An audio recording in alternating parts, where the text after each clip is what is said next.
Hello les amis, c'est Fred. Bon, en fait, je suis pas tout seul, hein. Il y a Bruno qui est caché quelque part par là. Mais bon, vu qu'il est timide...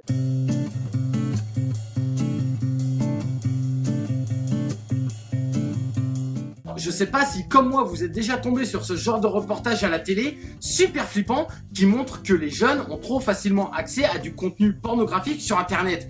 Ça fait flipper, non? C'est même carrément scandaleux. Scandaleux. Ouais, scandaleux, surtout pour ceux qui sont nés quand Internet n'existait pas encore et qui ont dû galérer comme des chiens galeux pour apercevoir un misérable bout de cul se dandiner sur un écran. Toi, le jeune qui me regarde, ouais, d'abord je te tutoie, je fais ce que je veux.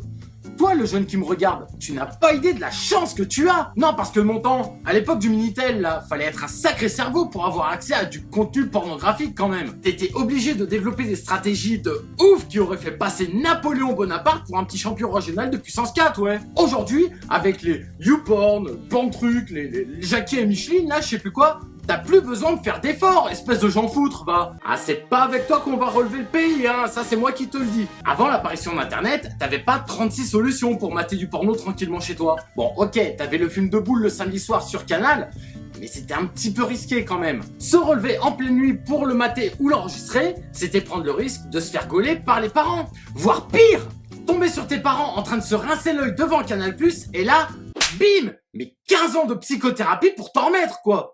Et venez pas me parler du film érotique que diffusait M6 tous les dimanches en fin de soirée, hein. Alors déjà, personnellement, je considérais pas ça comme du porno. C'était juste des téléfilms super soft avec des débiles en slip qui simulaient un coït en se frottant joyeusement comme des débiles. Alors, à part exciter un puceau de 45 ans, je vois vraiment pas à qui ce genre de programme pouvait faire effet. Parfois, j'avais même peur que les sous-vêtements des acteurs prennent feu à force de les voir se frotter comme ça pendant des heures. Non! Pour mater du vrai porno, moi, j'avais un stratagème bien particulier. En fait, je m'achetais des magazines spécialisés qui, très souvent, étaient vendus sous blister avec une cassette vidéo. Alors bien sûr, je me pointais pas à la librairie que moi et ma famille avions l'habitude de fréquenter, hein. T'imagines, toi, demander à la libraire qui te connaît depuis tes 5 ans le magazine officiel Nintendo, le dernier Spider-Man et le hors-série de Clito et Gros Lolo?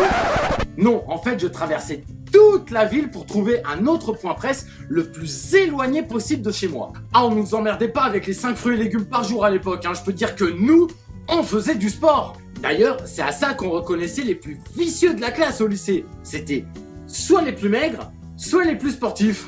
Eh ouais. Bref, j'arpentais les trottoirs de ma banlieue avec le sentiment de m'embarquer dans une quête périlleuse. Car à l'autre bout de la ville, t'étais pas à l'abri de croiser quelqu'un que tu connaissais, voire pire, un ami de tes parents. Une fois arrivé à ce point presse situé à des kilomètres du foyer familial, un point presse très souvent abrité par un bar tabac d'ailleurs, je pénétrais dans l'établissement en lançant un bonjour, un peu fébrile, comme si j'avais déjà quelque chose à me reprocher. Mais c'est malgré tout d'un pas décidé que je m'approchais du coin presse, devant le présentoir réservé aux adultes, toujours perché à 3 mètres de hauteur. Et là, il fallait faire très vite, sous peine de passer pour un vicelard ou de se coincer un nerf du cou. Va expliquer ça à ton médecin après. Tel un caméléon gobant une mouche avec sa langue, mon bras agrippait alors la publication tant désirée avec une rapidité qui défendait l'entendement. Et là, avant de passer à la caisse, je prenais 2-3 revues à la con, genre un magazine People et un programme TV. Bah ouais, ça coûtait pas trop cher et ça te permettait de masquer ton magazine de cul dans le sac plastique qu'on te filait à la caisse. Un magazine qui,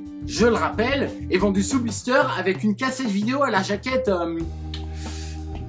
disons, plus qu'explicite. Le paiement à la caisse était l'une des étapes les plus tendues. Déjà, je priais tous les saints, sans mauvais jeu de mots, pour que ce soit le patron gros et moche qui encaisse mon achat et non pas sa femme ou sa fille. Et puis, comme j'étais encore mineur à l'époque, j'avais toujours peur qu'on me demande ma pièce d'identité. Et même quand tout se passait bien, que tu tombais sur le gros et moche qui se foutait perdument que tu aies 15 ou 18 piges, t'étais malgré tout en stress quand tu tendais les magazines pour les payer. Mais le jeu en valait la chandelle, car après cet acte héroïque au possible, je refaisais le chemin inverse jusqu'à chez moi avec le sentiment d'être Indiana Jones qui avait trouvé le Graal. Un Graal placé stratégiquement dans un sac plastique entre Télé 7 jours et Voici. Un sentiment incroyable, mais très vite parasité par une drôle d'impression. L'impression que Toutes les personnes que tu croisais dans la rue étaient au courant de ton méfait. Je me rappelle, je regardais mon petit sac en plastique toutes les 30 secondes pour m'assurer que le Graal était bien disposé entre le sourire éclatant de Philippe Risoli en couverture de Télé 7 jours et la photo volée de Sophie Favier en une de Voici. Oui bon, ça va,